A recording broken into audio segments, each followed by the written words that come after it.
బలహీనంగా ఉండటమే భక్తిహీనత. అందరున్నారా?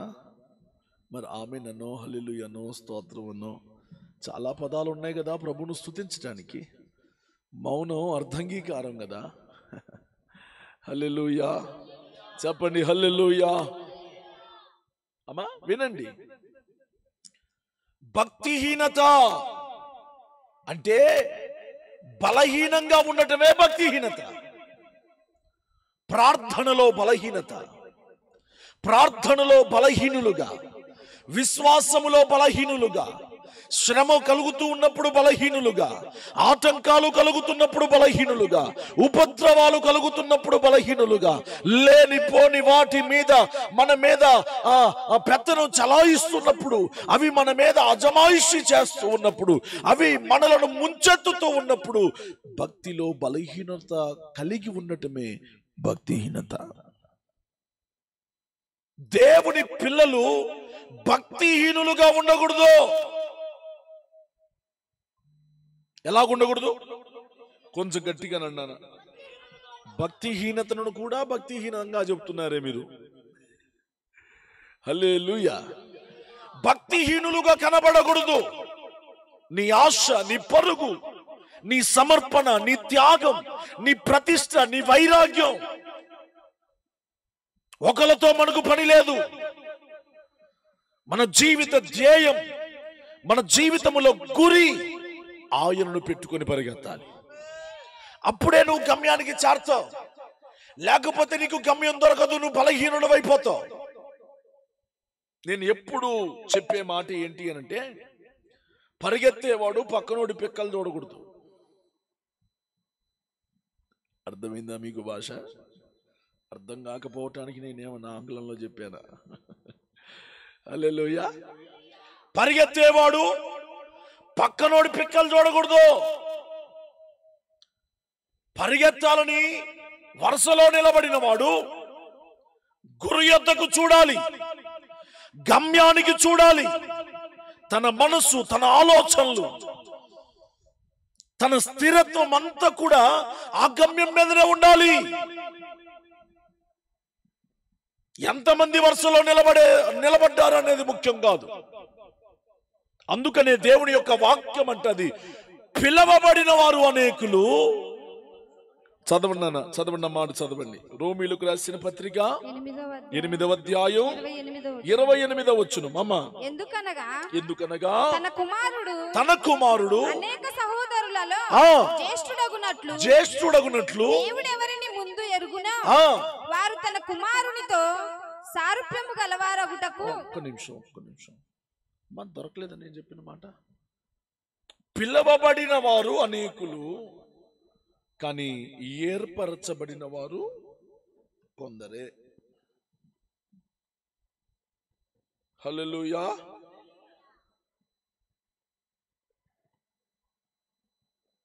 చాలా అద్భుతమైన మాట.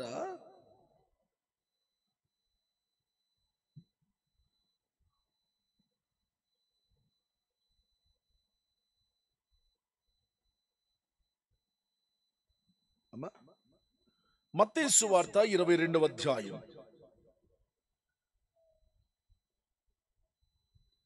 14వ వచనం చదువుమా. కాగా 22వ అధ్యాయం మత్తయి సువార్త 14వ వచనం చదువుతున్నారు, సంపాదించండి. చదువుమా. కాగా పిలువబడిన వారు అనేకులు, ఏర్పరచబడిన వారు కొందరే అని చెప్పాను. హల్లెలూయా. పిలవబడిన వారు అనేకులు, కానీ ఏర్పాటులో ఉన్నవారు. ఈ ఏర్పాటులో ఉన్న వాళ్ళు ఎవరు అంటే పక్కనోడి పెక్కలు చూడనోళ్ళు. స్తోత్రం చెప్పింది. ఎవరి పిలవబడిన వాళ్ళు? పక్కనోడి పెక్కలు. అక్క, నువ్వు చర్చికి వస్తున్నావా? ఇవాళ నాకు కుదరట్లేదులే అనగానే వెంటనే ఈ అక్క ఉంటుందో తెలుసా? ఈ అక్క ఉంటుంది, సర్లే ఈ తాపవారం వాదం. స్తోత్రం. ఏ తాప? ఈ తాపవారం వాదం. పిలవబడిన వారు అనేకులు, ఏర్పరచబడిన వారు కొందరే. స్తోత్ర చెప్పండి, స్తోత్ర. బస్సుకు టైం అవుతా ఉంటే ఎవరి మట్టుకు వాళ్ళు ఉరుకుతారు కదా. ఊర్లో చాలా మంది ఉన్నారు, వాళ్ళందరూ పోయినాక పోదాం అనుకుంటారా? లేదే. ఎవరి మట్టుకు వారు, ఎవరి క్యారేజ్ వాళ్ళు తీసుకొని, ఎవరి సంచి వాళ్ళు చదువుకొని పరిగెత్తుతారే. దేవుని పిల్లలైనటువంటి వారు కూడా, మీరు పిలవబడిన వారు మాత్రమే కాక దేవుని ఏర్పాటులో ఉన్న బిడ్డలుగా మీరు ఉండాలి. నేను దేవుని ఏర్పాటులో ఉన్నా. ఇక్కడ కూర్చున్న నీవు దేవుని ఏర్పాటులో ఉన్నావు. నీ అంతటికి నువ్వు ఇక్కడికి రాలేదు. అక్క శుక్రవారం ఆరాధనకు రాక అంటే, అమ్మా ఏర్పరచబడిన వారేమో పరిగెత్తుతారు, పిలవబడిన వారేమో ఈ తాప అనండి గట్టిగా, నిన్నే ఈ తాప. అప్పుడు మీరు అనుకోవాలా, ఈసారి ఎప్పుడైనా ఈ తాప అని ఎవరన్నా అన్నారు అనుకో, ఓహో ఈమె పిలవబడింది కానీ ఏర్పాటు చేయమల్లా, ఈమె ఏర్పాటులో లేదు. నువ్వు దేవుని ఏర్పాటులో ఉండాలి. అదే నీ జీవితానికి ఆశీర్వాదకరం. దేవునిలో ఏర్పాటు, దేవుని ఏర్పాటులో నేను ఉన్నాను అన్నట్లుగా భక్తి చేయాలి.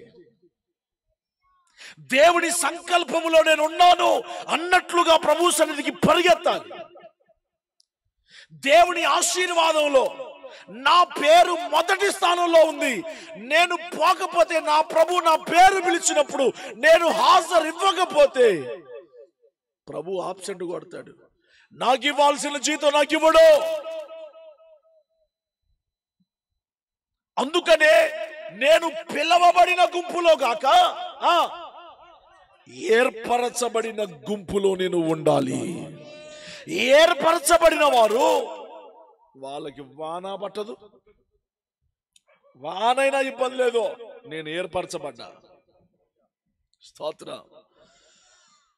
ఎండైనా చెప్పండి పర్వాలేదు, నేను ఏర్పాటులో ఉన్నా. ఒకడు ఫైనల్కి వెళ్ళాడు అనుకున్నాను క్రికెట్లో, వాడు ఎండ చూసుకుంటాడా?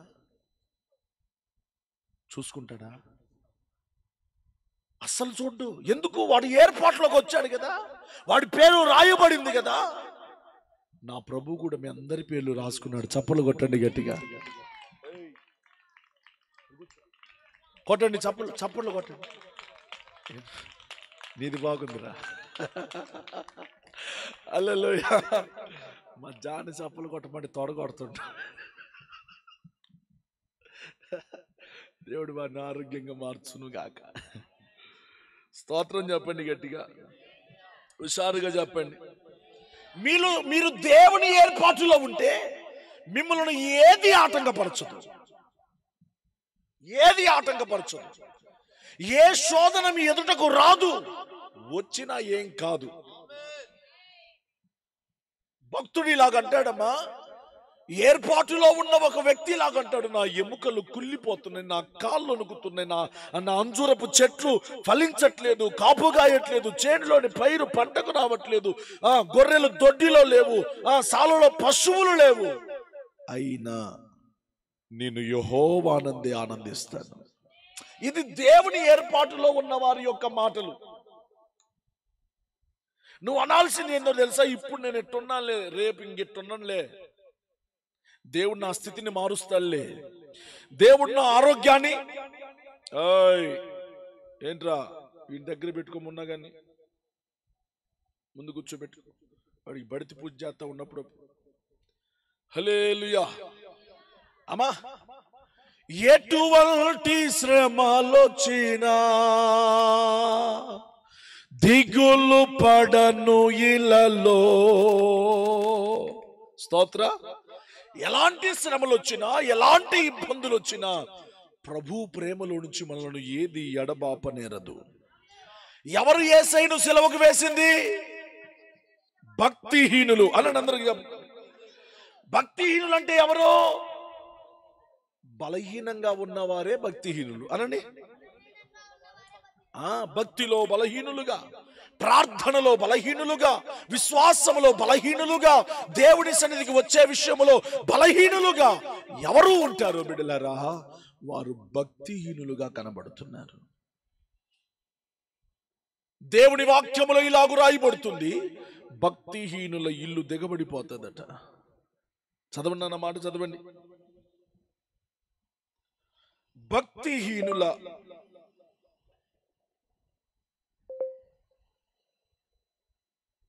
సామెతల గ్రంథం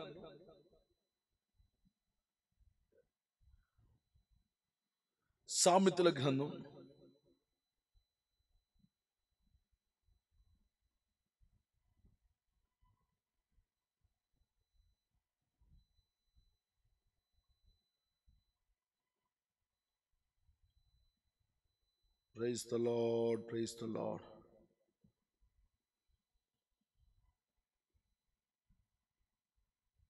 నాలుగవ అధ్యాయం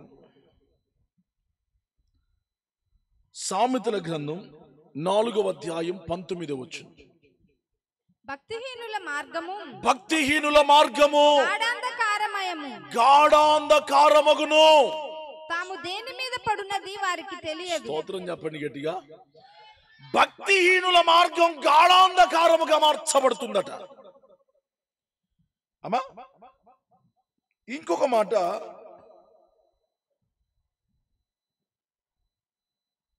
పదవ అధ్యాయం 28వ వచనం చదువుమా.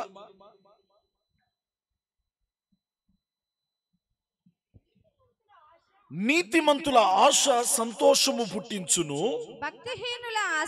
భక్తిహీనుల ఆశ భంగమైపోవును. అది నీ ఆశ భంగము కాకుండా ఉండాలి అనంటే భక్తిహీనతను విడిచిపెట్టాలి. అంటే భక్తిహీనత అంటే బలహీనముగా ఉండటమే భక్తిహీనత. ఆ బలహీనము దేంట్లో? భక్తిలో బలహీనం, ప్రార్థనలో బలహీనం, విశ్వాసంలో బలహీనం, పరుగులో బలహీనం, ఆశలో బలహీనం, దేవుణ్ణి కనపరిచే విషయములో బలహీనం. బలహీనముగా ఉండుట దేవుని పిల్లల లక్షణము కానే కాదు. మంచోళ్ళందరూ గట్టిగా స్తోత్రం చెప్పండి. హల్లెలూయా. ఎవరి కోసమైన మరణించాడు చెప్పాలి, అందరూ చెప్పాలి. భక్తిహీనుల కొరకు ఆయన మరణించాడు. ఈ రోజున నా క్రీస్తు ప్రేమ ద్వారా మీ అందరికీ చెప్తున్నాను, మీరు భక్తిహీనులుగా కాక దేవుని కృపలో స్థిరపరచబడిన వారే నడిపించబడుదురుగాక. ఒక మాట చదవండి, మొదటి పేతురు పుస్తకం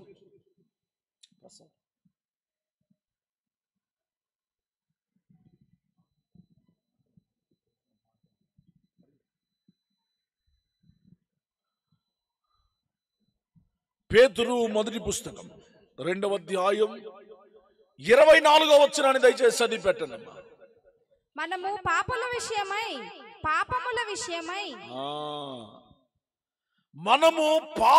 విషయమై చనిపోయి నీతి విషయమై జీవించున్నట్లు ఆయన తానే తన శరీరమందు మన పాపములను ప్రాణం మీద మోసుకొనెను. స్తోత్రం చెప్పండి గట్టిగా. ఈ దినము ఏ దినమో తెలుసా? సిలువపై మన పాపములు మోసిన దినం. మన పాపములను సిలువ మీద యేసయ్య మోసాడు. మన అతిక్రమ క్రియలను ఆయన మోసాడు. ఒక్క మాటలో చెప్పాలి అనంటే నీ పాపాన్ని దేవుడు సిలువకు బిగించాడు.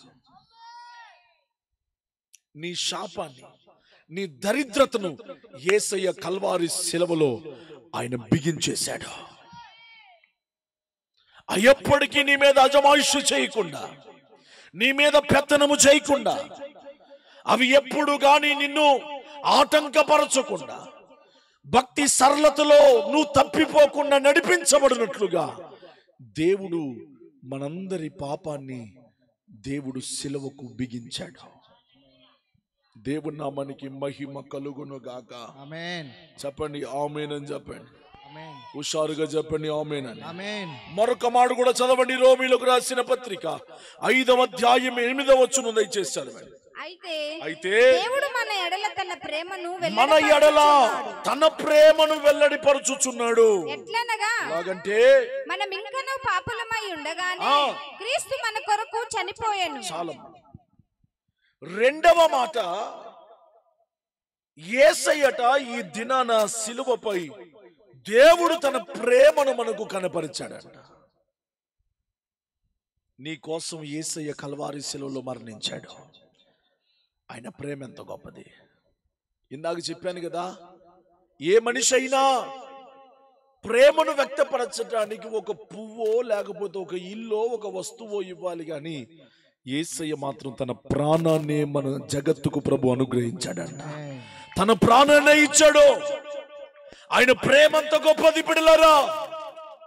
ఆయన ప్రేమలో మీరు నిలిచి ఉందురుగాక. గట్టిగా ఆమేనని చెప్పండి.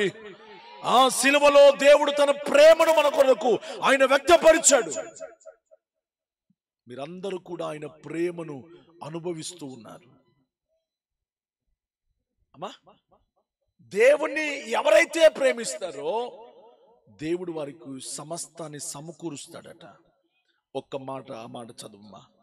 దేవుణ్ణి ప్రేమించు వారికి, అనగా ఆయన సంకల్పము చొప్పున పిలవబడిన వారికి మేలు కలుగుటకై. 8:28 దేవుడు ప్రేమించు వారికి, దేవుణ్ణి ప్రేమించు వారికి, అనగా ఆయన సంకల్పము చొప్పున పిలవబడిన వారికి మేలు కలుగుటకై సమస్తమును సమకూడి జరుగుచున్నవని ఎరుగుదము. ఆమేన్ చెప్పండి గట్టిగాను. దేవుణ్ణి ప్రేమించు వారికి, అనగా ఆయన సంకల్పము చొప్పున పిలవబడి ఏర్పరచబడిన వారికి మేలు కలుగుటకై సమస్తం సమకూడతాయంట. మీ కుటుంబాల్లో కూడా సమస్తము సమకూర్చబడును గాక. దేవుడు నిన్ను ప్రేమిస్తున్నాడు. ప్రేమ అంటే ఇద్దరు కలిసి ఏకీభవించేది ప్రేమనా, ఒక్కళ్ళు ప్రేమించేది ప్రేమనా? మీ నోర్లు తెరబడును గాక, మీకు మాటలు వచ్చును గాక. చెప్పండి మరి. ప్రేమ అంటే ఒక్కళ్ళు ప్రేమించేదా, ఇద్దరు కలిసి ఏకీభవించేదా? హలో, కొంచెం గట్టిగా చెప్పరే. మరి దేవుడు ఒక్కడే నిన్ను ప్రేమిస్తూ ఉంటే, నువ్వు ప్రేమించకుండా ఉంటే అది ప్రేమ కాదు కదా.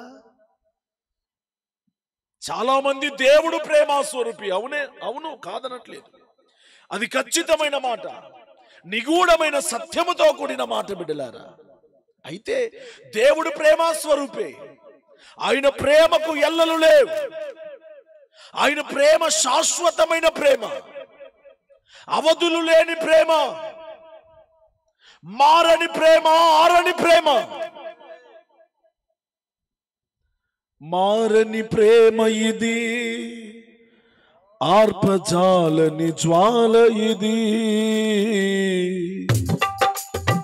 అతి శ్రేష్టమైనది, అవధులే లేనిది, అంతమే లేనిది. క్రీస్తు యేసు ప్రేమ ఇది, ప్రేమ ప్రవాహమిది. క్రీస్తు ప్రేమ ప్రవాహమిది, ప్రేమ ప్రవాహమిది. క్రీస్తు ప్రేమ ప్రవాహమిది, ప్రేమ ప్రవాహమిది. క్రీస్తు ప్రేమ ప్రవాహమిది, ప్రేమ ప్రవాహమిది. క్రీస్తు ప్రేమ ప్రవాహమిది. హల్లెలూయా. యేసయ్యను ప్రేమిస్తున్న వాళ్ళు చేతులు ఎత్తండి. అబ్బో అందరూ హల్లెలూయా. అమ్మా, ప్రేమలో మరి ఎడత తెగకుండా ఉండాలి. మరి ఎన్నిసార్లు తెగిపోయావు నువ్వు? ఏం మేలు చేశాడులే. అబ్బా, ఈ రోజున ప్రేమలు ఎట్ట తయారయ్యాయి చెప్తాను విషయం విశదీకరించి. లోకంలో ప్రేమలు ఎలాగున్నాయో తెలుసా? నాకు సెల్ ఫోన్ కొని లేదని ప్రేమను ఆపుతున్నారు, లేక నాకు ఒక డ్రెస్ కొనివ్వలేదు ప్రేమను ఆపుతున్నారు, నాకు ఫోన్ చేయలేదు చెప్పండి. ప్రేమ అంటే ఏంటంటే సెల్ ఫోన్ కూడా సెవెంట్లు పుట్టాలా. రైట్. సెల్ ఫోన్కి అసలు వాడు మంచం కింద దూరినా పోనీ, దుప్పటి కింద దూరినా చెప్పు అమ్మ పండుకుంది చిన్నగా మాట్లాడు, లేకపోతే టామైంది. హల్లెలూయా. చాలా మంది మీకు కొన్ని గొంతుల్లో కనపడతా ఉంటారు ప్రేమికులు, చూసారా? కానీ చేయత మాకంలే. కొన్ని గొంతులలో ప్రేమికులు 1 గంట దాకా 2 గంటల దాకా తారసపడతారు. వాడికి 24 గంటలు ఇదే బాబతి.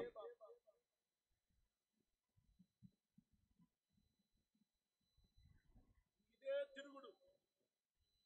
ఏందిరా వాడు అంతసేపు ఫోన్లో మాట్లాడుతున్నాడంటే వాడు ప్రేమలో పడ్డాడండి అంటాడు. ప్రేమలో, లోక ప్రేమలో స్వార్థం ఉంది బిడ్డలారా. కానీ దేవుని ప్రేమ స్వార్థం లేని ప్రేమ. స్తోత్రం చెప్పండి గట్టిగా. దేవుడి ప్రేమ శాశ్వతమైన ప్రేమ. దేవుడి ప్రేమ అవధులు లేని ప్రేమ. దేవుడి ప్రేమ మన దగ్గర ఏది కోరని ప్రేమ. దేవుడి ప్రేమ ఎలాంటిది అనంటే మన కొరకు తన ప్రాణమునిచ్చిన ప్రేమ, మన కొరకు క్రయధనముగా తన్ను తానే అప్పగించుకున్న ప్రేమ. ఎంత విలువైన ప్రేమ దేవుని ప్రేమ బిడ్డలారా. అమ్మా వెనక్కి చూడకుండా ముందుకు వచ్చేయండి. త్వరగా త్వరగా త్వరగా త్వరగా త్వరగా త్వరగా లేకండి. అబ్బో, సేఫ్టీ ఫస్ట్, స్పీడ్ నెక్స్ట్. రండమ్మా, అమ్మ ముందుకు వచ్చేయండి రా. ముందుకు వచ్చేయండి అమ్మా, బాగా ముందుకు వచ్చేయండి, బాగా ముందుకు వచ్చేయండి, ముందుకు వచ్చేయండి. పిల్లలందరూ ముందుకు వచ్చేయండి నాన్న. హల్లెలూయా చెప్పండి. హల్లెలూయా. దేవుని ప్రేమ, తన ప్రేమ ఎలాగూ వ్యక్తపరిచాడు అనంటే తన ప్రాణమునే మనకిచ్చి తన ప్రేమను వ్యక్తపరిచాడు. బా, ఎంత అద్భుతమైన ప్రేమ! ఆయన ప్రేమ గురించి ఏ కవైనా కూర్చొని కవిత్వం రాయాలని చూసినా కవికి మతిపోయింది. కవి కవిత్వాన్ని అల్లలేడు.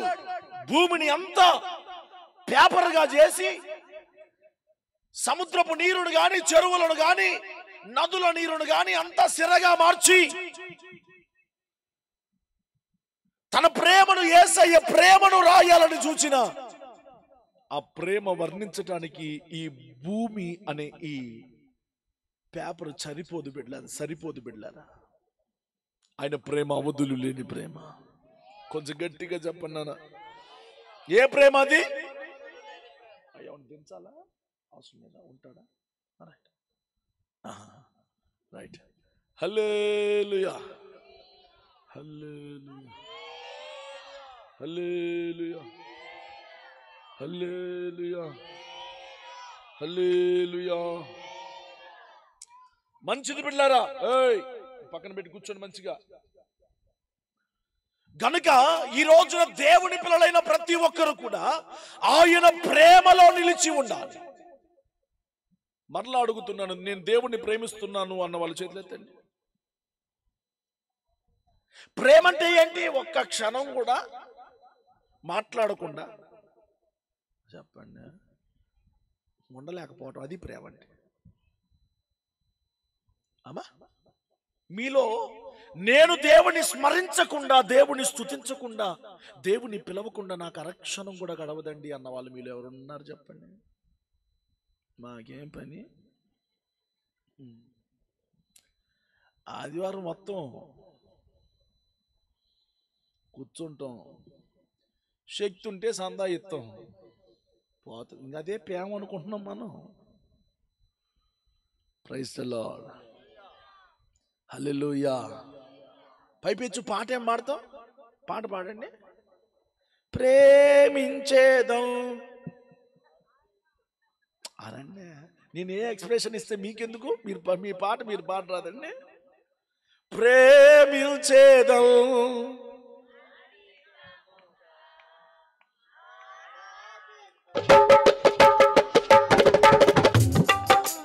పూర్ణ మనసుతో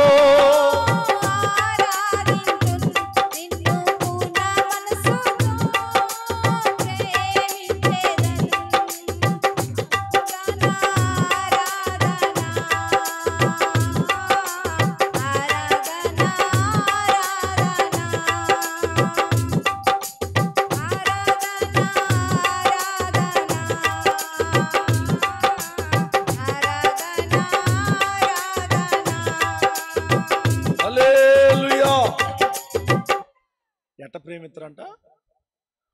పూర్ణ మనస్సుతో. ఒత్తదే 100కి 250% పెద్ద అబద్ధంలో ఇది పెద్ద అబద్ధం, బోటకం అంటారు తెలుగులో. ఏది ప్రేమ అంటే? ఆదివారం కలిసేదా ప్రేమ? అమ్మా, సమస్య వచ్చినప్పుడు పిలిచేదా ప్రేమ? లేదు. ప్రేమ అంటే ఎప్పుడు నీ హృదయములో కలిగి ఉండాలి. విడదీయరానంత ప్రేమను కలిగి ఉండాలి. అది ప్రేమ అంటే. అది ప్రేమకు నిర్వచనం అంటే. లోకంలో ప్రేమను చూడండి బిడ్డలారా. ఇందాకన్నాను కదా, లోకంలో ప్రేమించుకున్న వారు సెల్ ఫోన్కి సెవెంట్లు పుట్టెత్తున్నారు. ఏందిరా అంటే ప్రేమలో పడ్డాడు. మరి నువ్వు దేవుడి ప్రేమలో పడితే క్షణ క్షణం నీ నోరు దేవుని స్తుతించకుండా ఉండలేదు బిడ్డలారా. ఈ రోజున యేసయ్య కల్వారి శిలువలో నీ పాపాన్ని మేకులకు దిగగొట్టాడు. రెండో చెప్పండి, శిలువపై దేవుడు తన ప్రేమను మనకు కనపరిచాడు. ఏం చేశాడు? తన ప్రేమను శిలువపై మన కొరకు కనపరిచాడు. ఆయన ఒక్కడే ప్రేమించడం కుదరదు, నువ్వు కూడా యేసయ్యను ప్రేమించాలి. మీ పక్కన వాళ్ళని ఇట్లా తట్టి చెప్పనక్క, నువ్వు కూడా యేసయ్యను ప్రేమించాలి. ఏం చేయాలి? మనం కూడా యేసయ్యను ప్రేమించాలి. ఆయన ఏ ప్రేమతో మనలను ప్రేమించుచున్నాడో మనము కూడా అదే ప్రేమను మన ప్రభు ఎదుట మనం వ్యక్తపరుస్తుండాలి. నేను ఒక్కరిని మిమ్మల్ని ప్రేమిస్తా ఉన్నాను అనుకోండి, మీరు ప్రేమించకపోతే అది ప్రేమ అంటారా, దోమంటారా? స్తోత్రం. నేను ఒక్కనే మిమ్మల్ని ప్రేమిస్తా, ఆ ప్రేమ మీ ఎదుట నుంచి మరలా నాకు రిఫ్లెక్ట్ అవ్వకపోతే అది ప్రేమ కాదు. మన మధ్యలో ఆ ఏకీభవించే మనసు లేదు అని అర్థం. నా క్రీస్తు ప్రేమను బట్టి మీ అందరికీ చెప్తున్న మాట, మీరు కూడా దేవుని ప్రేమించడం ప్రారంభించండి. ఆ రోజున దేవుని వారు ప్రేమించగా వారు యేసయ్యను శిలువకు బిగించారు. ఈ రోజున సంఘం కూడా, ఈ అంత్య దినాలలో సంఘము కూడా దేవుని ప్రేమించడం మానేసి లోకాన్ని, డబ్బును, ఆశలను ప్రేమిస్తూ కాలక్షేపం చేస్తూ ఉంది సంఘం. బాధతో ఈ మాట చెబుతూ మిమ్ములను మరలా ఆరిపోయిన మీ దీపాలను, కరుడుగట్టిన మీ జీవితాలను కత్తిరిస్తూ ప్రభువులో పురమాయిస్తూ వెలిగిస్తూ ఉన్నాను. వెలిగించబడండి మరలా. నా దేవుడు నిన్ను ఎలాగూ వెలిగిస్తాడో తెలుసా? దేదీప్యమానముగా వెలిగిస్తాడు. నా దేవుడు వెలిగించే దేవుడు. ఆమేన్ చెప్పండి గట్టిగా. హల్లెలూయా. మన మంచితనం కాదు, మన నీతి కాదు, మన భక్తి కాదు, మన యథార్థత కాదు, మన అర్పణ కాదు, మనం దేవుడికి చేసేది ఏది కాదు బిడ్డలారా, ఆయన ప్రేమ చేత మనల్ని ప్రేమిస్తుంది. ఆమేన్. ఆయన ప్రేమ చేత ప్రభు మనల్ని ప్రేమిస్తున్నాడు. ఆ ప్రేమను పొందుకున్న నీవు ఆ ప్రేమలో నుంచి వేరు కాకుండా దేవుని కృపలో మీరు భద్రపరచబడుదురు గాక. గట్టిగా ఆమేన్ అని చెప్పండి. 1 కొరింథీయులకు రాసిన పత్రిక 1వ అధ్యాయం త్వరగా చదవన్నానా? ఏంట్రా హీరో?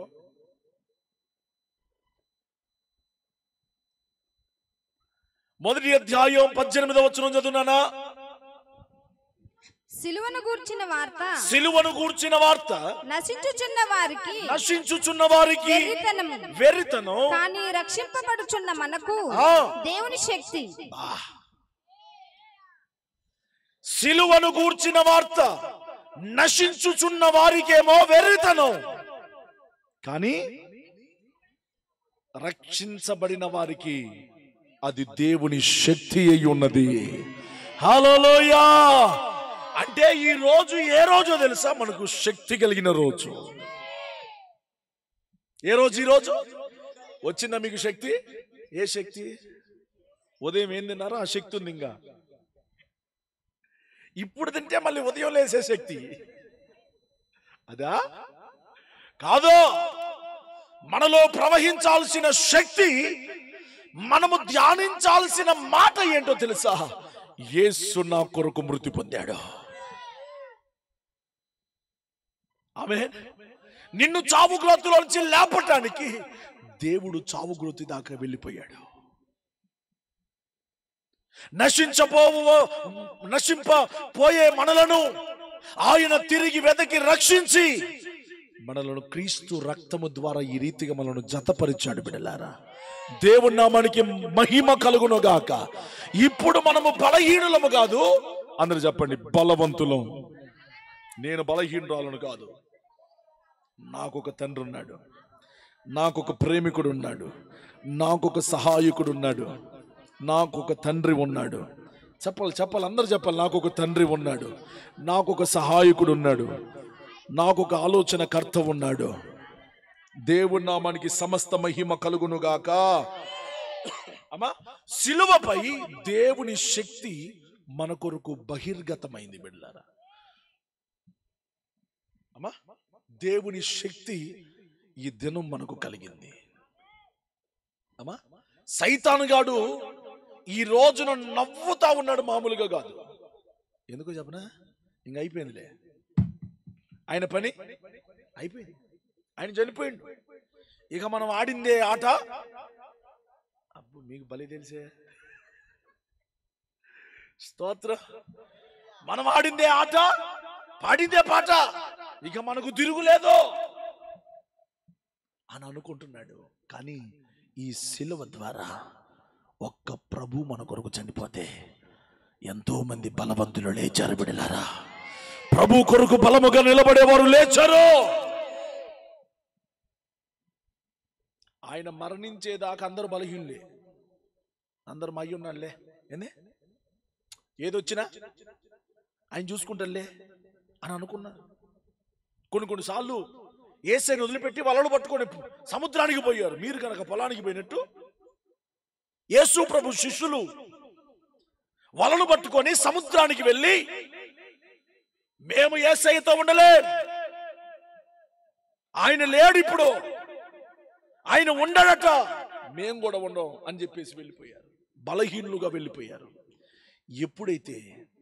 ఎప్పుడైతే యేసు ప్రభు కల్వారి శిలువలో మరణించాడో, అపోస్తుల కార్యాలు 2వ అధ్యాయం 1వ వచనంలో రాయబడుతుంది. ఆ మాటలన్నిట్లో మీకు చదువుతూ ఉంటే అక్కడ పైనుండి ఒక శక్తి కలిగిందట. స్తోత్రం చెప్పండి గట్టిగా. పైనుండి ఏం కలిగింది? ఈ పూట పైనుండి మనకు ఒక శక్తి దిగి వస్తుంది. ఆ శక్తి ఏం చేస్తుంది? మనను శక్తివంతులుగా చేస్తుంది. అందరు చెప్పండి, శక్తి ఏం చేస్తుంది? బలం ఏం చేస్తుంది? మనను బలవంతులుగా చేస్తుంది. ఎవరే గాని మీరు బలహీనులుగా ఉండమాకండి. మీ పక్కన చెప్పాక, నువ్వు బలహీనురాలిగా ఉండమాక. హల్లెలూయా. బలహీనులుగా ఉండొద్దు, బలవంతులుగా ఉండాలి, ధైర్యము కలిగిన వారిగా ఉండాలి. దేవుడు మనతోనే ఉన్నాడు. ఆమేన్ చెప్పండి గట్టిగా. అయ్య మనతో ఉన్నాడు, ఆయన ప్రేమ మనతో ఉంది. మన పాపమును సిలువకు బిగించిన దేవుడు ఆయన. మన వ్యసనములను, మన శాపమును ఆయన సిలువకు దిగగొట్టి మనకి ఈ రోజున ఈ రక్షణ కార్యమును ప్రభు అనుగ్రహించాడు. దేవుని నామానికి సమస్త మహిమ కలుగును గాక. మరొక మాట కూడా చదవండి. యెషయా గ్రంథం 53వ అధ్యాయం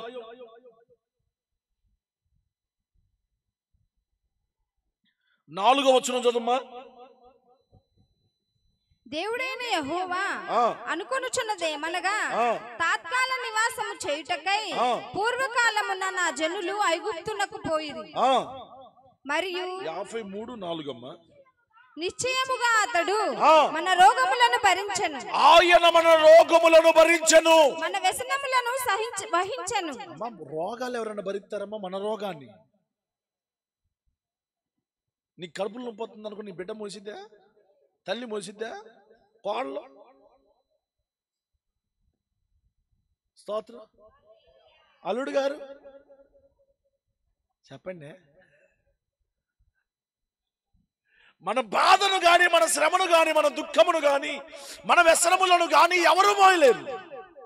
కానీ ప్రభు అట మన రోగమును భరించాడు. మన వ్యసనములను ఆయన వహించాడు. అయినను మెత్తపడని వానిగాను, దేవుని వలన బాధింపబడిన వానిగాను, శ్రమ నొందిన వానిగాను మనం అతనిని ఎంచితిమి. మన అతిక్రమ క్రియలను బట్టి అతడు గాయపరచబడెను, మన దోషములను బట్టి నలగగొట్టబడెను. మన సమాధానార్థమైన శిక్ష అతని మీద పడెను. అతడు పొందిన దెబ్బల చేత మనకు స్వస్థత కలుగుచున్నది. హల్లెలూయా.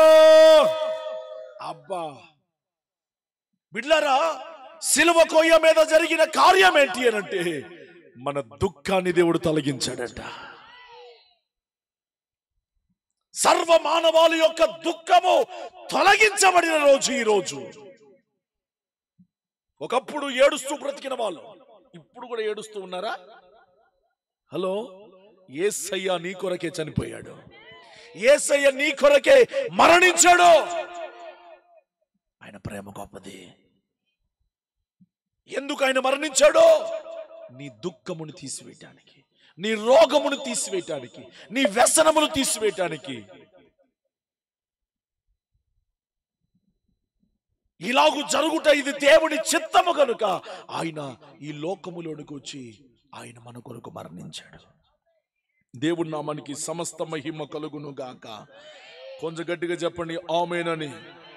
కొలస్సీలకు రాసిన పత్రిక 1వ అధ్యాయం 13వ వచనం 14వ వచనం చదవండమ్మా.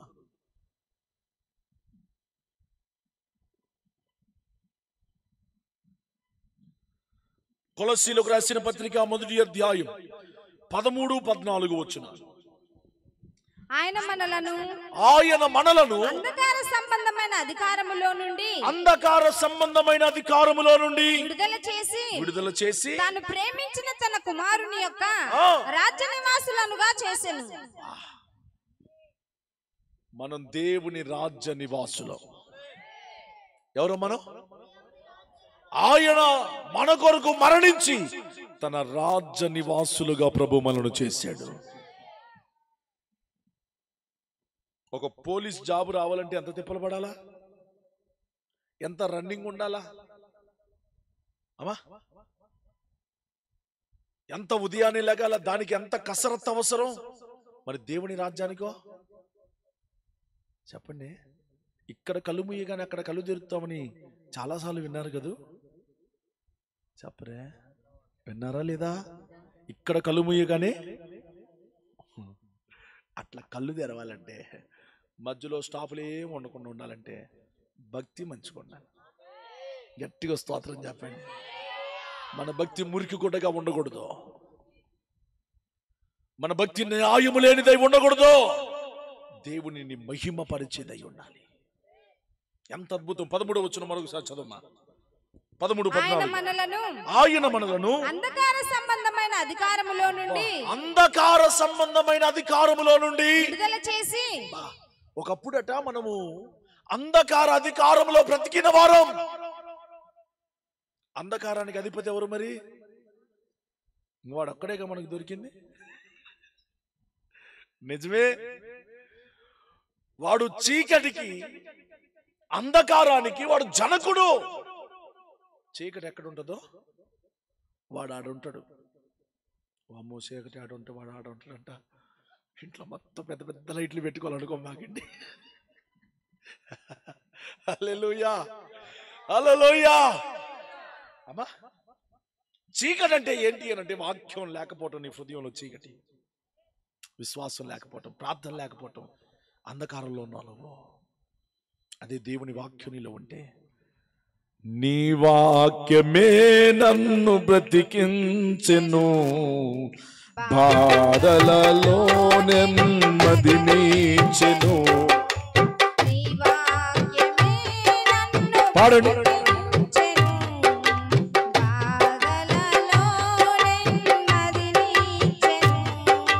కృపా శక్తి దయాశక్తి సంపూర్ణుడా వాక్యమై ఉన్న యేసు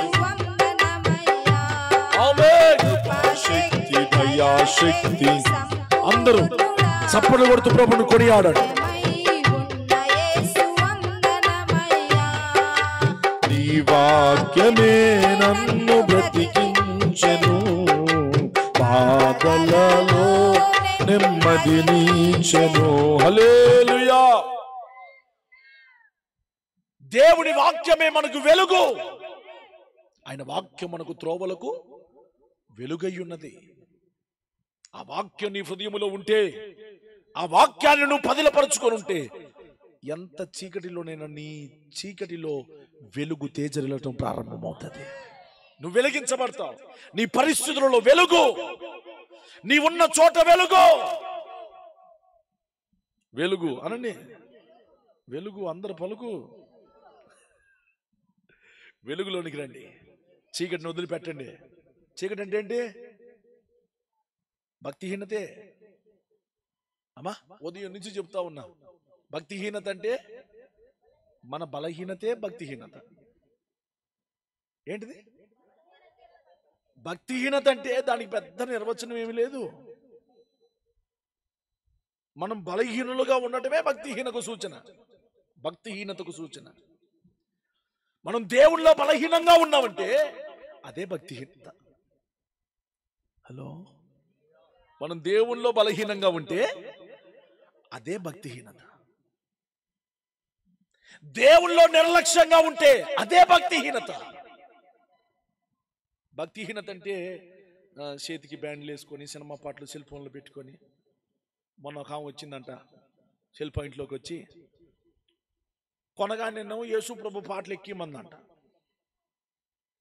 ఏంది కొనగానే యేసు ప్రభు పాటలే అయ్యే ఖచ్చితంగా ఇయ్యి అని చెప్పిందంట సరే అని ఎతికి ఎతికి ఎతికి ఎతికి ఎతికి ఆసారిపోయి వేశారు మరుసటి రోజు వచ్చిందంట మరి కొన్ని సినిమా పాటలు కూడా ఇయ్యి అంటుందంట భక్తులు శ్రేయోభిలాషులు అందరికీ వందనాలు కొన్నప్పుడు మళ్ళీ ఫస్ట్ ఫోన్ నాకే చేసింది తెలుసా మీకు ఫోన్ చేసి అంటది అన్నా నేను ఫోన్ కొనుక్కున్నా ఫోన్ కొనుక్కు మంచిదమ్మా అమ్మ నీకెందుకులే అమ్మా ఫోను పని చేసుకునేదాన్ని నీకెందుకు మరి నీకు ఎప్పుడైనా ఫోన్ చేయటానికి ఇంకొకళ్ళ దగ్గర పోతే మా ఆయన పోవద్దు అంటుండు అందుకని నేను పోకుండా ఫోన్ కొనుక్కున్నా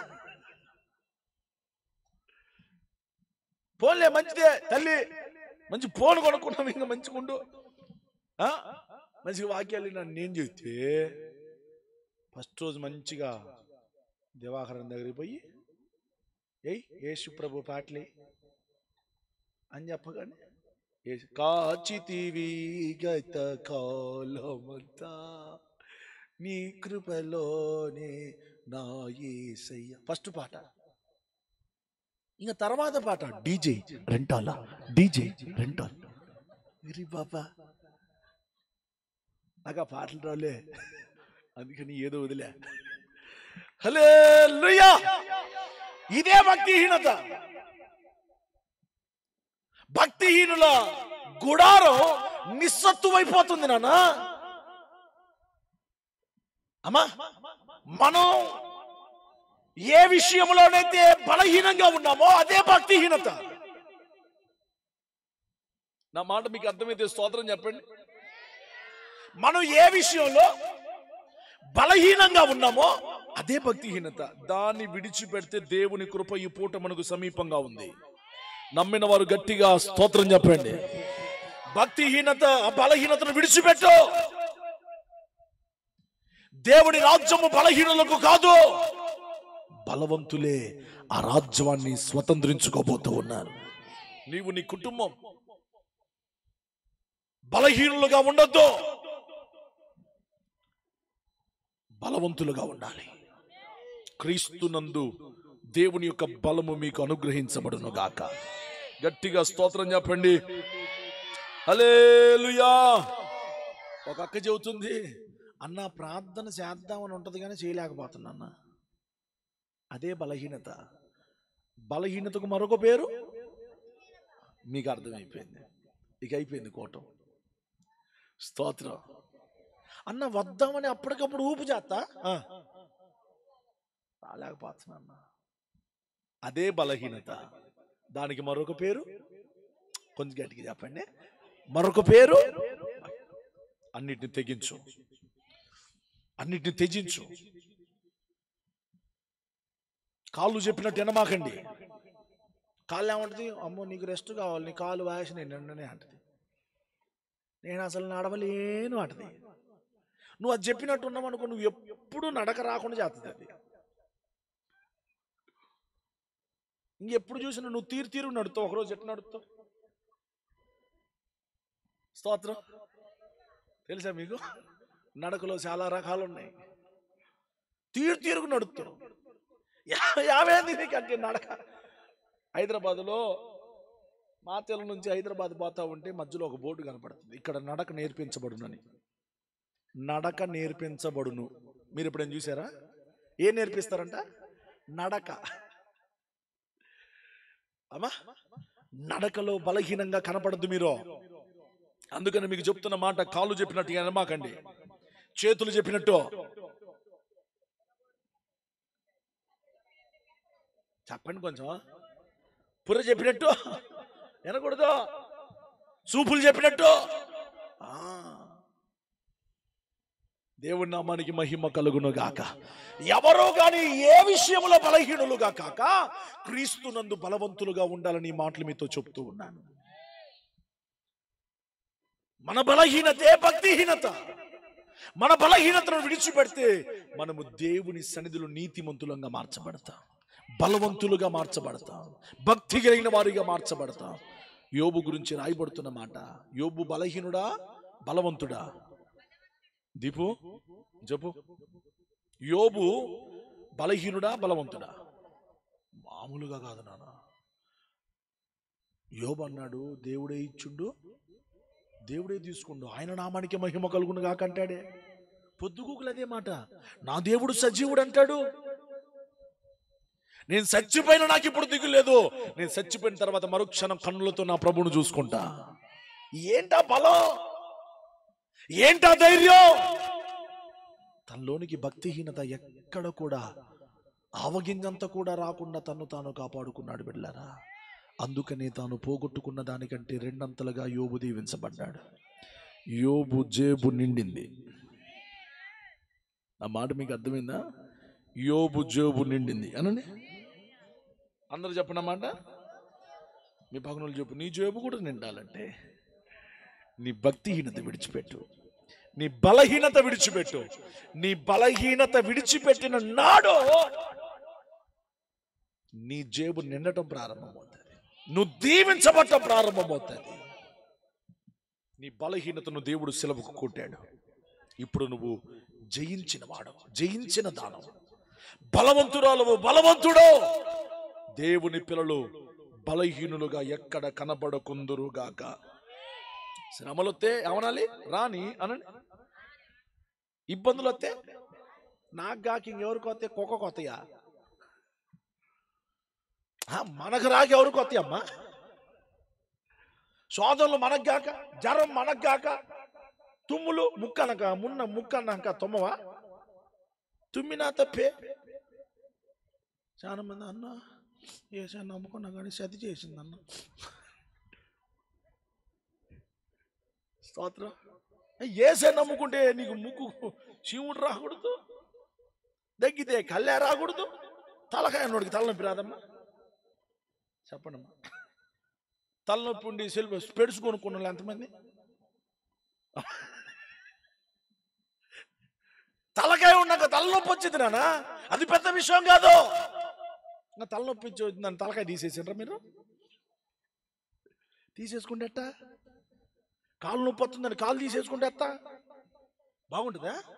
అన్నిటిని అనుభవించాలా, అన్నిటిని జయించాలా, అధిగమించాలా, దాటాలా, నడవాలి. వారే బలవంతులు. మీరు క్రీస్తులో బలవంతులై ఉండటానికి యేసయ్య కల్వారి శిలువలో మీ కొరకు మరణించాడు. ఇప్పుడు సంఘం ఎలాగుండాలో తెలుసా? బలవంతులుగా ఉండాలి. యేసయ్య వెళ్ళిన తర్వాత శిష్యులు బలవంతులుగా మార్చబడ్డారు. ఆ మేడగదిలో వారందరూ కూడి ప్రార్థన చేస్తూ ఉండగా నాలుకలుగా విభాగింపబడిన ఆత్మ ఒక్కొక్కరి మీద వ్రాలగా వారేమయ్యారంట? దేవుని శక్తిని పొందారట. మన సిస్టమ్ అంతా ఎర్త్ వస్తుంది నాన్న, సిస్టమ్ ఎర్త్ వస్తుంది బాగా. ఎర్త్ ఒకసారి ఎక్కడైనా వేసేయాలి వెంటనే. ఈసారి సరేనా? ముద్దానికి హానించాలని సురుక్కుమంటుంది. హల్లెలూయా, హల్లెలూయా. దీనివల్ల కెమెరాలు ఇబ్బంది, మీకు ఇది సిస్టమ్ ఇబ్బంది, అన్నీ ఎక్కడైనా డ్యామేజ్ అవ్వచ్చు. అందుకనే ఎప్పుడైనా వీలుంటే దానికి జాలికి కానీ ఆ జాలికి కానీ వేసి ఒక వైరు కింద పోలేసి ఒక వైరు వదిలేసి నీళ్లు పోసేది అయిపోతుంది. స్తోత్రం చెప్పండి గట్టిగా. మంచోళ్ళందరూ హుషారుగా చెప్పండి. మొన్న ఏ రోజు చిలకలూరిపేట పోయింది? మంగళవారం రెండసంతలకు విజిటింగ్ రాలేదుగా నేను అమ్మా. రైట్. అయితే చిలకలూరిపేటలో ఎవరు? ఎర్రిపాలెం, మర్రిపాలెం అని. అమ్మ మీరు ఎర్రిపాలెమా మర్రిపాలెం అంటే వాళ్ళు నవ్వుతారు. హల్లెలూయా. మర్రోల్లా తొర్రోల్లా. ఆమేన్, ఆమేన్. అడిపోతే మైకులన్నీ షాక్ కొడుతున్నాయి. పట్టుకుంటే చాలు జల్లమంటుంది. ఈ పాట కాదు ఊడే. హల్లెలూయా. దేవుడు మనకు మంచి మైకులు ఇచ్చాడు. ప్రభువుకే మహిమ కలుగును గాక. ఇవి లేక ఇబ్బంది పడుతున్న వారు ఎంతమందో ప్రభు మనకి ఇచ్చాడు. ఆయనకే మహిమ కలుగును గాక. నా క్రీస్తు ప్రేమను బట్టి మీ అందరికీ చెప్తున్నమాట, మనము బలవంతులుగా ఉండాలా. చెప్పండి ఎట్లా ఉండాలా? బలహీనులుగా ఎప్పుడు ఉండొద్దు. శోధనలు వచ్చిన ఆ శోధనను బట్టి ఇంకా బలమైపోవాలా. ఆ సమస్యను బట్టి ఇంకా నీ ప్రార్థన పెరగాల. ఏం పెరగాల? శోధన వచ్చిందంటే ప్రార్థన పెంచడమే అనండి. రక్తం లేదంటే తిండి పెంచట్లే. రక్తం లేదంటే డాక్టర్ గారు చెప్తారమ్మా బీట్రూట్ తిను, క్యారెట్, రోజు మార్చి రోజు గేదెలు తిను, ఆకులు తింటా. ఏమైంది తినాలి చెప్పు? బాయ్ రాయి, నువ్వు రాయి. తోటకూర అని చెబితే ఇంటికి వచ్చిన దగ్గర నుంచి ఇంక అసలు ఏందమ్మా కూర అంటే, ఇవాళ మాది ఆకుకూర టమాటా ఒకటి, ఇంకోటి ఏందమ్మా అంటే ఆకుకూర పప్పు. ఏందమ్మా ఊరికి ఆకుకూర తింటున్నావు అంటే, డాక్టర్ గారు బాగా రక్తం పెంచుకోమన్నాడు. రక్తం 3% ఉందంట. రక్తం పెరగటానికి ఆకుకూర ఎట్ట తింటున్నావు? అమ్మా నీ బలహీనతలలో నీ ప్రార్థన పెంచి చూడు. అమ్మా రక్తం అంటే ప్రాణం అనండి. అందరు చెప్పారా?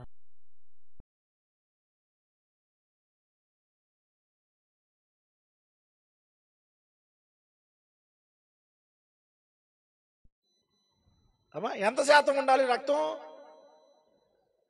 14% ఉండాలి. అసలు మీరు అందరూ పోయి చూపించుకుంటే అసలు ఎర్రగుట్లు వేస్తారు మీరు. అట్ట చెబుతున్నవాడు. అమ్మా నీకు నీరసంగా ఉంది కదా, రక్తం లేదమ్మా, 3% ఉంది. నువ్వు అనుకుంటూ తిన్నదంతా ఆడికి పోతుంది. నేను తింటున్నా మళ్ళా తింటానికి బొచ్చలు కంచాలు తింటున్నా నేను. ఆడికి పోతుంది. కుస్తీ పడిని తిన్నా రక్తం పెరగట్లేదు. మరి నన్ను ఏం చేయమంటావు అయ్యగారు? డాక్టర్ గారిని కూడా అయ్యగారు. ఇక హల్లెలూయా చెప్పండి, హల్లెలూయా. అమ్మా దానికి మళ్ళా నీకు టానిక్లు ఇచ్చి, మళ్ళా నీకు ఇంజక్షన్లు పొడిచి, మళ్ళా 10 రోజులకు రామని చెబుతుడు. ఈ రోజున మీరు బలవంతులుగా ఉండటానికి ఒకటే. ఏదైనా సమస్య వచ్చిందా? చదువునా అమ్మాట చదువు. మీలో ఎవరికైనా శ్రమ సంభవించనా? రెఫరెన్స్ చెప్పండి అన్న. రెఫరెన్స్ చెప్పండి. రెఫరెన్స్ చెప్పు. 5వ అధ్యాయం 13 యాకోబు పత్రిక 5వ అధ్యాయం 13వ వచనం చదువుమా. మీలో ఎవరికైనాను శ్రమ సంభవించనా అతడు ప్రార్థన చేయవలెను. ఏందంట అబ్బా, ఎంత సింపుల్ గా చెప్పాడు నాన్న. దేవుడు చేసే కార్యాలు చాలా సింపుల్గా ఉంటాయి. చాలా సింపుల్ అనండి. మనకు కావలసిన మన మోకాళ్ళ దగ్గరే పెడతాడు ఆయన. ఆమేన్. మీలో ఎవరికైనా నువ్వు శ్రమ సంభవింపను అతడు ప్రార్థన చేయవలెను. వాడు ఊర్లో పెద్దల దగ్గరికి పోవలను అన్నాడా? వాడు రచ్చబండ కార్యక్రమం పెట్టవలను. వీడి వలన ఈ దుర్మార్గుడే, ఈ నీచుడే, ఈ దౌర్భాగ్యుడే నా కొంప కొల్లేరు చేస్తుంది, నన్ను కోర్టుకి ఇచ్చిండు, ఆడికి వీడిని బట్టే నా కొంప అల్లేదు. ప్రభు, మీలో ఎవరికైనా శ్రమ సంభవిస్తే వీధిలో పడమని గాని, వీధిలో తిరగమని గాని, ఏడవమని గాని, కృంగిపోమని గాని ప్రభు చెప్పలేదు. మీలో ఎవరికైనా శ్రమ సంభవించినా అతడు ప్రార్థన చేయవలెను. సింపుల్, ప్రార్థన చేయాలంతే. అమ్మా, నీకు ఏది చేత కాకపోయినా ప్రార్థన చేయటం అంతే చాలు, బతుకుతావు ఏ పరిస్థితిలోనైనా. ఇంకా సేపట్లో చచ్చిపోతున్న దానివైనా నువ్వు ఒక్కసారి అట్ట మోకరించగలిగితే నీ ఆయుష్ మరలా దేవుడు రెట్టింపు చేస్తాడు. నీ ఆయుష్ను దేవుడు పొడిగింపజేస్తాడు. నీ ఆరోగ్యాన్ని దేవుడు నూతనపరుస్తాడు. నీ ఆయుష్ను దేవుడు అధికము చేస్తాడు. బిడ్డలారా, నీ సంతోషాన్ని ప్రభు మరలా నీకు తిరిగి ఇచ్చేస్తాడు. పోయిన వారం మీకు చెప్పాను కదా, చావు బతుకుల మధ్యలో కనలేక బాధపడుతున్న ఒక చెల్లి, అసలు ఏం చేయాలో అర్థం కాని పరిస్థితుల్లో డాక్టర్లు అన్నారు, నువ్వు బతికితే పిల్లగాడు చచ్చిపోతాడు, పిల్లగాడు బతికితే నువ్వు చచ్చిపోతావు, ఎవరికైనా ఒకటే ఛాన్స్, 50-50 ఛాన్సెస్ ఉన్నాయి అని చెప్తే, నాకు అర్ధరాత్రి పూట 1 గంట 2 గంటల ఆ ప్రాంతంలో నాకు ఫోన్ చేసి చెప్తే నేనన్నాను, అమ్మా ఎందుకు తల్లి భయపడతా, సజీవుడని యేసయ్య మనతో ఉన్నాడు, ఆయన మేలు చేయట్లు ఆనందించే దేవుడు. భయపడుట వలన మనుషునికి ఉరి వస్తుంది నాన్న, నువ్వు భయపడద్దు, నిబ్బరం కలిగి ధైర్యంగా ఉండవు, నేను కోసం ప్రార్థన చేస్తాను. ఆ అర్ధరాత్రి పూట మళ్ళా ఆమె కోసం ఆ రాత్రి పడక దగ్గర మోకరించి ఫోన్ కట్ చేసిన తర్వాత కూడా మీరు మీ సమస్యను చెప్పి ఊకుంటారేమో, ఆ సమస్య పోయేదాకా ప్రార్థన చేస్తాను. నేను కనబడకూడదు ఇంకా సమస్య, మైమరిచిపోవాలా, విడిపించబడాలా, దేవుని సందులో కనిపెడుతున్నా. అయితే ప్రార్థన చేశాను. ప్రార్థన చేసిన కాసేపటికి మళ్ళీ నాకు ఫోన్ వచ్చింది, అన్నా దేవుడు ఒక మంచి బిడ్డనిచ్చాడన్నా అని. అమ్మా నువ్వు బాగానే ఉన్నావు, నాకేమైందన్నా, బ్రహ్మాండంగా ఉన్నా, నీ బిడ్డ బాగుందా, బ్రహ్మాండంగా ఉందన్నా, డాక్టర్లు అన్నారుగా తారుమారు చేశాడుగా. హల్లెలూయా. డాక్టర్లు చాలా అన్నారు సార్, అన్నా చాలా అన్నారు, కానీ నువ్వు చెప్పిన మాటే ఖాయమైపోయిందన్నా, దేవుడు నన్ను నా బిడ్డను బతికించాడు. నిన్న ఫోన్ చేసి అంటది, అన్నా నేను పుట్టక ముందే అనుకున్నా. ఏమనుకున్నావమ్మా, ఇవ్వాలనా అని అంటే, అది కాదంట, ఆడపిల్ల పుడితే మహిమ అని పేరు పెడుతుందంట, మగపిల్లోడు పుడితే అభిషేక్ అని పేరు పెడుతుందంట. స్తోత్రం. అభిషేక్ అంటే నా పేరు, మహిమ అంటే అక్క పేరు. మగపిల్లోడు పుడితే అభిషేక్ అంట, ఆడపిల్ల పుడితే అబ్బా నీ ప్రేమకు దండమా. స్తోత్రం. లేదన్నా, లేదన్నా, ఆడపిల్ల పుట్టింది కదా, రేపు కోటంలో నీ నోటితోని మహిమ అని మాట నాకు వినబడాలన్నా, దైవజనులు ప్రేమ కొండాలన్నా. స్తోత్రం చెప్పండి గట్టిగా, హల్లెలూయా చెప్పండి, హల్లెలూయా. ప్రేమను వ్యక్తపరచటం, కృతజ్ఞతను వ్యక్తపరచటం. నా దేవుడిలో ఎన్ని మేలులు నా జీవితంలో జరుగుతున్నాయి. అసలు దైవజనుడు ఏది చెబుతున్నాడో దేవుడు అది నా జీవితంలో నెరవేరుస్తున్నాడు అని ఆ బిడ్డ హృదయం నిండా కృతజ్ఞత కలిగి బ్రతుకుతుంది. దేవుడు తనను, తన బిడ్డను, తన కుటుంబాన్ని దేవుడు దీవించును గాక. ఆమేనని చెప్పండి గట్టిగా, హల్లెలూయా. చాలా మంది పిచ్చి ప్రేమికులు ఉన్నారు నాకు. ఈ లోకంలో పిచ్చి ప్రేమికులు ఎట్టంటే రంపాలతో కోసుకుంటారు చూసిన, కత్తులతోని, అట్లాంటి వాళ్ళు కూడా ఉన్నారు నాకు.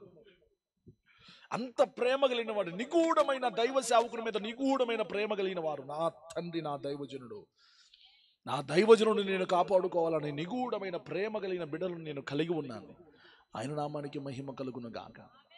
ఒక జిల్లు అంటే అది రాక ఒక 3-4 వారాలు అయ్యి ఉంటుంది అనుకుంటా బహుశా. అయితే వచ్చిన దగ్గర నుంచి ప్రతిదీ మేలే.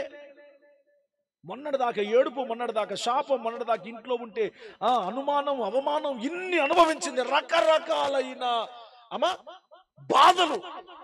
నవ్వితే చెవులోంచి రక్తం వచ్చింది, ఏడితే చెవులోంచి రక్తం వచ్చింది. తెలుసా మీకు ఈ రోగాన్ని? ఎప్పుడైనా విన్నారా మీరు? దగ్గిన చెవులోంచి రక్తం, ఏడ్చిన, నవ్వినా. అయితే నేను ఆ ఇంటికి విజిటింగ్కి వెళ్ళి చర్లపల్లిలో జరిగిన సంఘటన చెప్తున్నా. మీరు వచ్చినప్పుడు మళ్ళీ చూపిస్తా మీకు. స్తోత్రం. మీరు వస్తారు కదా 13-14 చర్లపల్లిలో మీటింగ్లు వస్తారు కదా, రెండసింతలలో కూడా వస్తారు కదా, వస్తారు కదా. ఏందన్న బలి బలికించుకుంటున్నావు నువ్వు? హల్లెలూయా. రండి. ఏముంది మేరగాయలు. దేవుడి నామానికి మహిమ కలుగును గాక. మన ఊర్లో ఆడిగిపో, మన ఇల్లు ఆడిగిపో. మనకుంది ఒక మంచం, 4 తపాలు, అంతేగా. అవి ఆడిగిపో, ఎవరు తీసుకొని పోరు. దేవుని సందులో ఆనందిద్దాం రండి. దేవుడి నామానికి మహిమ కలుగును గాక. అయితే పోయి ఆ ఇంట్లో భయంకరమైన శోధన మధ్యలో యవన బిడ్డలు మంచిగా వివాహం చేసుకొని వారి జీవితంలో దుఃఖాన్ని అనుభవిస్తున్న దినాలవి. వాకింగ్ చేసుకుంటా చర్లపల్లిలో ఆ రైల్వే స్టేషన్ ఇదంతా కూడా వాకింగ్ చేసుకుంటా తిరుగుతా మందిరం ఏడుందో, మనం ఏడికి పోవాలో అని ఎదురు చూస్తూ ఉంటే మంది కనపడిందంట. మన మందిరం ఆ ఎదురుగా అడిగితే, ఇక్కడ మందిరాలు చర్చి అక్కడ ఉందంట. ఇదేనయ్యా మీరు నిలబడింది, ఇదే ఎదురుగా ఉంది చర్చి అని చెప్పి మన ఇంటి ఎదురుగా ఉన్న హోటల్ అని చెప్పాడు. చెబితే ఇంకప్పటి నుంచి ఆరాధనకు ప్రారంభించారు. అయితే అన్నోళ్ళు వెళ్తున్నారు, ఆరాధనలు జరుగుతున్నాయి. నేను వెళ్ళిన రోజు వెసులుబాటు దొరికి అందరం కలిసి విజిటింగ్కి వెళ్ళాం. ఆ రోజున మంచిగా సంతోషించారు. అయితే నేను ఆ బిడ్డకు ఒక మంచి మాట చెప్పాను. అమ్మా, ఇప్పటిదాకా నువ్వు ఏడ్చావు, ఇప్పటి నుంచి నీ ఏడుపును దేవుడు తీసివేయబోతున్నాడు. దేవుడు నీకు మేలు ఆమె గురించే తెలియదు నాకు, ఆమె సమస్య ఏంటో నాకు తెలియదు. ఆ మాట చెప్పేసరికి ఎనలేని సంతోషంతో ఆమేన్ ఆమేన్ అనుకుంటా ఆ మాటను స్వీకరించారు. అద్భుతమైన. అమ్మా జాగ్రత్తమ్మా, జాగ్రత్త, పడితే పేరు వచ్చింది, జాగ్రత్త. వాడు మగపిల్లాడు. హల్లెలూయా చెప్పండి, హల్లెలూయా. ఆమె అయితే ఏం జరిగిందంటే, అద్భుత రీతిగా మాట ఇచ్చాను కదా, ఆ మాటను దేవుడు నెరవేరుస్తాడుగా. మాట ఇచ్చి నెరవేర్చువాడవు నీవే యేసయ్యా, మాట తప్పని మహనీయుడవు నీవే యేసయ్యా. స్తోత్రం. ప్రతి ఒక్కరికి ఇదే మాట ఇచ్చాను కదా, దేవుడు నెరవేరుస్తాడు, దేవుడు కార్యం చేస్తాడు. అయితే అద్భుతం ఏంటంటే, ఆమెకు ఆ బలహీనత ఉన్నదన్న సంగతి కూడా నాకు చెప్పలే. ఇలా చెవులోంచి రక్తం కారుతుంది, నాకు ఈ బలహీనత ఉన్నది, నా పొట్టలో కొన్ని బలహీనతలు ఉన్నాయి, కొన్ని ప్రాబ్లమ్స్ ఉన్నాయి అని చెప్పేసి అది కూడా నాకు తెలియదు. నేను ప్రార్థన చేసి మాట ఇస్తే, నిన్న బల్లారాధనకు పోతే భోజనాలు ఏర్పాటు చేసిన వాళ్ళ కుటుంబం 40 మందికి మొత్తానికి భోజనాలు ఏర్పాటు చేసి ఆ రోజు చెప్తుంది, అయ్యా అన్న, మీరు మాట ఇచ్చారు కదా, ఆ మాటతోనే నా చెవులో నుంచి కొన్ని సంవత్సరాలుగా కారుతున్న రక్తం ఆగిపోయిందన్నా. నేను ఎవరికి చెప్పుకోవాలి అర్థం కాలేదు, ఏ డాక్టర్ దగ్గరికి పోవాలో అర్థం కాలేదు. నా కడుపులో కుండెడి బాధ ఉందన్న, కుండెడి రోగాలు ఉన్నాయి. ఏం చేసావో తెలియదు కానీ, ఎట్లయిందో తెలియదు కానీ, సిటకేస్తే తగ్గిపోయిందన్న. ఆయనేమో పెద్ద డాడీ, నువ్వేమో సెన్ డాడీ, ఇప్పటి నుంచి నేను సెన్ డాడీ అని పిలుస్తా అంటుంది. అమ్మా, పైన ఉండేవాడేమో పెద్ద డాడీ, మీరేమో చిన్న డాడీ, ఇప్పటి నుంచి నేను చిన్న డాడీ అని పిలుస్తాను. అసలు ఆ ముక్కు మొహం తెలీదు. ఆ ఊరు ఆడో, ఏ ఊరు? భీమవరం ఏడుందా ఆడుందా? వాము చాలా దూరం. అక్కడి నుంచి బతుకు తెరువు కోసం ఇక్కడికి వచ్చి ఉద్యోగం చేసుకుంటా ఉన్నారు. అమ్మా, ఒక సాధారణమైన ఉద్యోగం చేసుకుంటా ఉంటే దేవుడు నీ పోస్ట్ మారుతున్నాడు పో అన్నాడు. 30,000తో చేస్తున్నాడు, ఇప్పుడు 70,000కు వచ్చాడు. 30,000తో చేస్తున్న ఉద్యోగం ఇప్పుడు వాళ్ళ ఆశీర్వాదానికి అంతు లేదు పొంతు లేదమ్మా. మీరు వచ్చినప్పుడు కలిసి వామ్మో ఎంత జరిగిందా అని ఆశ్చర్యపడేటట్టు ఉంటుంది సాక్ష్యం. నేను చేయలా, నాలో ఉన్నవాడు చేశాడు, నా పక్షాన ఉన్నవాడు చేశాడు. యేసయ్య గొప్ప దేవుడు, మన కొరకు మరణించిన దేవుడు, మన కొరకు యాగమైపోయిన దేవుడు. ఆయన ప్రేమను రుచి చూచిన మీరు, ఆయన స్వస్థతను ఎరిగిన మీరు ప్రభు కోసం నిలబడండి. బలహీనతలలో నిలబడండి, అనారోగ్యాల్లో నిలబడండి, శోధనలో నిలబడండి, వ్యతిరేకతలో నిలబడండి. ఏమి కాదు. ఎండ ఏమైనా చేసిద్దా? చెప్పండి అమ్మా. ఎండలో ఉండి నేను మొత్తం బూడిదైపోయాను వాళ్ళు స్తోత్రం చెప్పండి. ఎండకు పోయి నల్లకి కాదు, ఖాళీ బూడిదే, ఇంక మొత్తం పట్టుకోవటమేనండి, ఇంకా బూడిదే కాదు. ఎండ కొంచెం మాడగొట్టిద్దేవు కానీ నేను బూడిద చేయదేవు. సమస్యలు కూడా నేను కొంచెం ఒత్తిడికి గురి చేస్తాయి కానీ నేను లయం చేయవు. దేవుడే నీకు రక్ష. ఆమేన్. ఆయన రెక్కల క్రింద ఉండండి, ఆయన కృపలో దాచబడండి, ఆయన ప్రేమను గుర్తెరగండి, తిరిగి అదే ప్రేమను ఆయనకి ఇవ్వండి, ఆయనను ప్రేమించండి, ప్రభువులో వేరుపారి బ్రతకండి. మీరు బలవంతులుగా ఉండాలి, భక్తిహీనులుగా ఉండకూడదు. భక్తిహీనత అంటే ఏంటి? మన బలహీనతే భక్తిహీనత. మన బలహీనత ఏది కనబడకుండా బలవంతులుగా మార్చబడతాం. కృప మనకు తోడై ఉండును గాక. మోకరించండి, ప్రార్థన చేసుకుందాం.